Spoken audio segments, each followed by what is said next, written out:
Senator John Kyle of Arizona, who's a Republican, of course, said, you know, it makes no sense because here we would be borrowing money from China, and then we would be, on the other hand, be sending them this money to stop global warming, allegedly. I mean, it's just a crazed idea in the first place.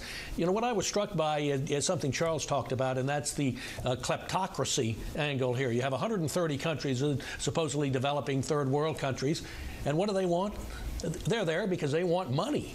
I mean, Evo Morales, the president of Bolivia, is demanding reparations from the West and the United States. So they gave a standing ovation for Hugo Chavez when he attacked capitalism and praised socialism. Of course, they want the money that capitalism produces. And look, we know from the history of foreign aid since World War II, what foreign aid does, it's money that rarely goes into development, but it corrupts the governments that get the money.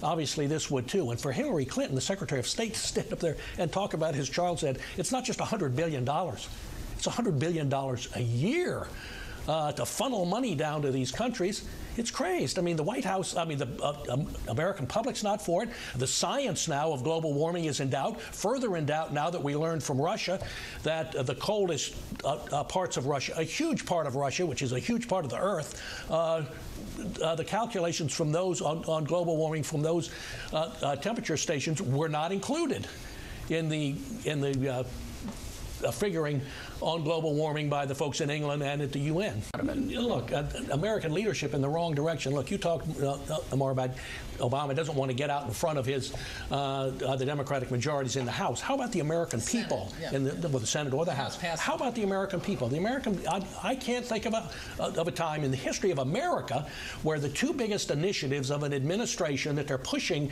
relentlessly were so unpopular. The American people have rejected the health care bill, Obamacare, and they have rejected cap and trade as well, and yet the administration fights on to get these things.